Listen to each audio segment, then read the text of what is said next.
Hello everyone, and welcome to today's video where we're doing a new drawing of Ash. I gave up on the last one that we had going on just because it was a depressing scene. I was depressed when I started it, and you know what? I don't feel like doing that. And also, I realized I don't even have any sketches or drawings of her with her dual longswords, because here's a little fun fact about my books.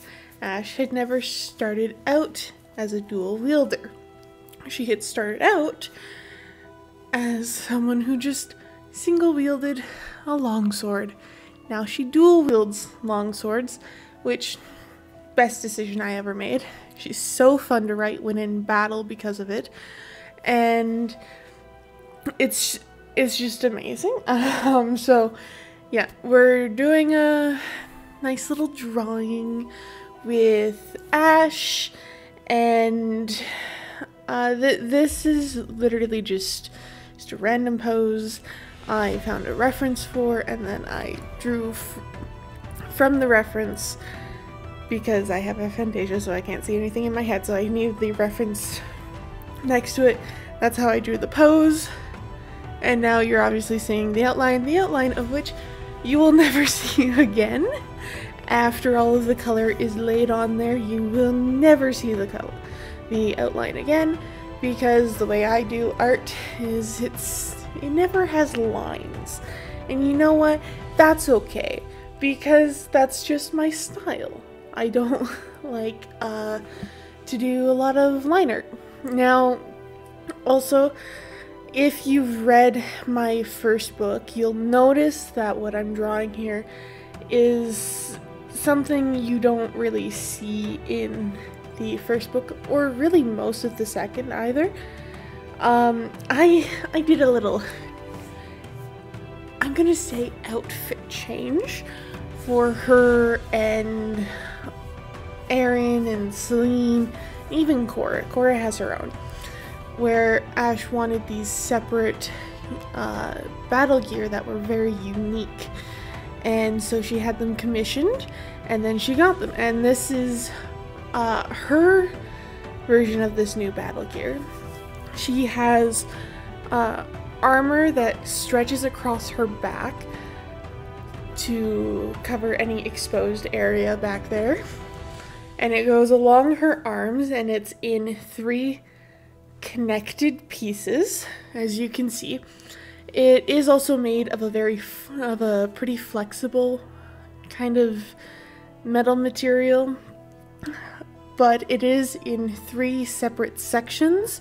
You can see the shoulder part, then there's the part that covers like the bicep area, then there's a little bit of breathing room for her to be able to bend her elbows, and then you have a longer part going across the forearm, and there's a little triangular plate on the back of the hand, which is honestly a really nice touch. I really loved creating this armor.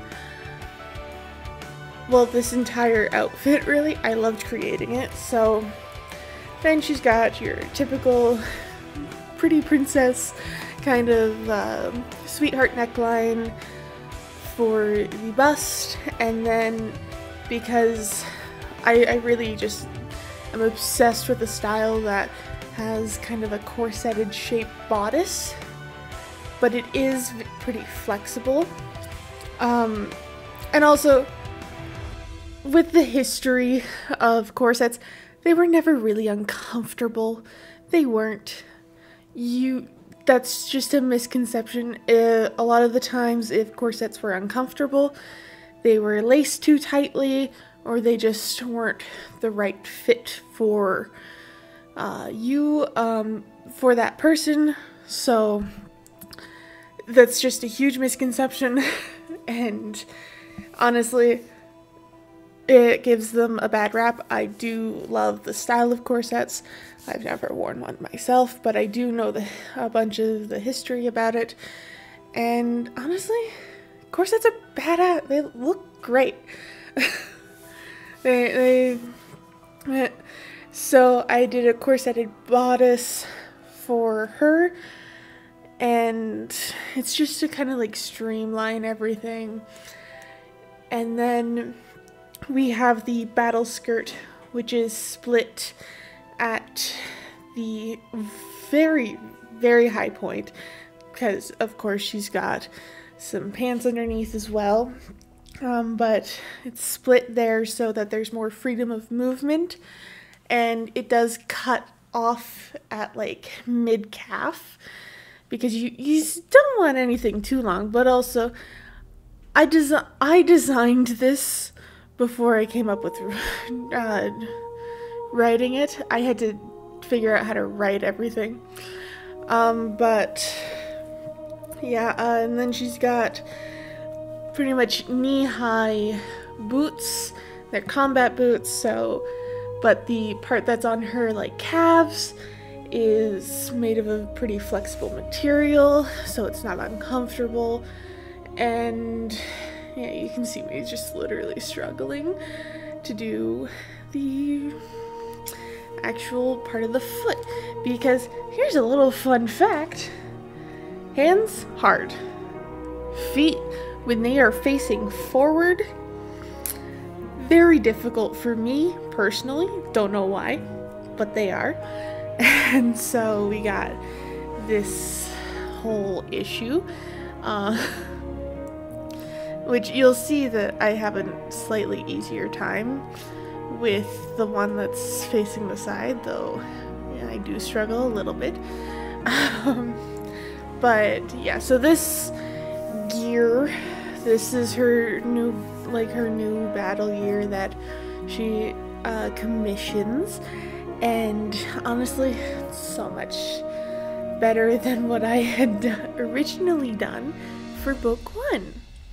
And this is the kind of thing that I think I should have put in the first place, but of course I didn't, because I was thinking practicality over anything else. But yeah, I really do love this whole design. Now, you'll see in a second, I almost forgot to add something, which is her actual weapons. Because, yes, I forgot to put in also her hand. But yeah, so I did forget her weapons. And you see me drawing the crossback sheaths that I have for her. Now, I don't know how much, honestly, I don't know how much I've put in book 1, because Princess of Lightning and Prophecy went through so many revisions, so many edits, that I don't even know what's in there anymore. I wish I did. It would help a lot to know what's actually in there, but I don't. And if I sound out of breath, it's because my cat decided to do some shenanigans in my bathroom, and I heard her fall in the tub, so I had to go check on her, and now she's fine. I'm back, but I did not exactly give myself time to reset before continuing with the recording, so forgive the breathlessness. I kind of had to run, but yeah, so let's get back to the drawing. There's a lot of history with this battle gear design for me, and it's mostly that I got curious as to what I could do to make her battle gear look a little better. And you can actually see some of the new design of Erin's battle gear on the cover of Prince of Love and Roses. The shoulder armor is there, the jacket, along with everything else of his clothing.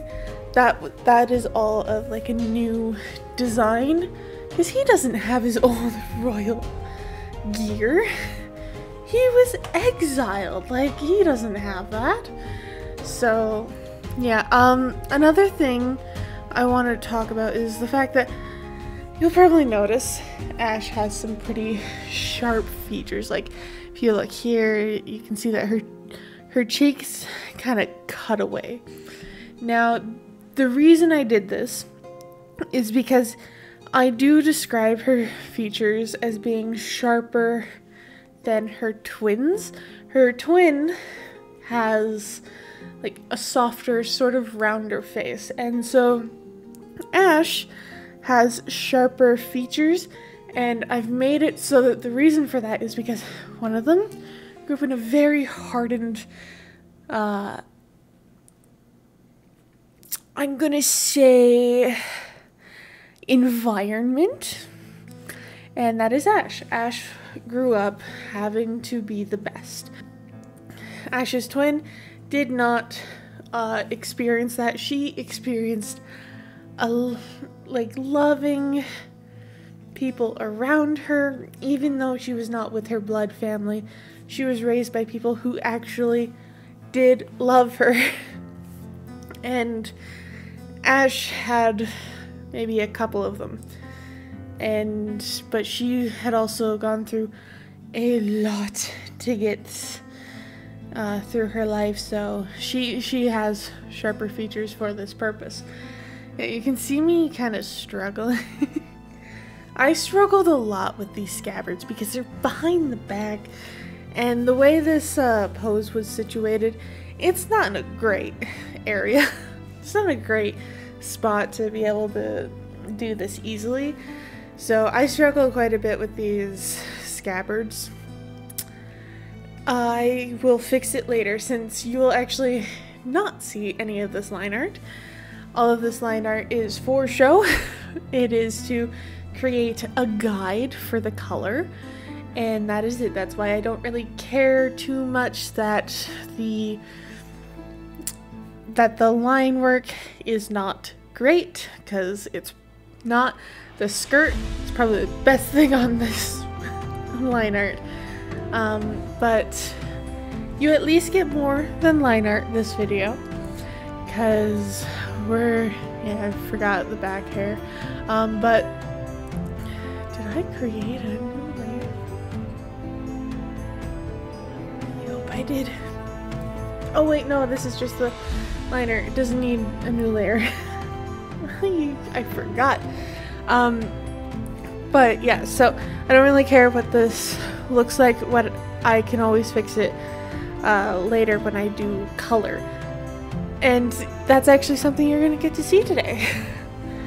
I don't typically put color in the first video. It's usually just like getting all the line work down, maybe adding a few, and you can see I used the Tumblr Flesh Cloud.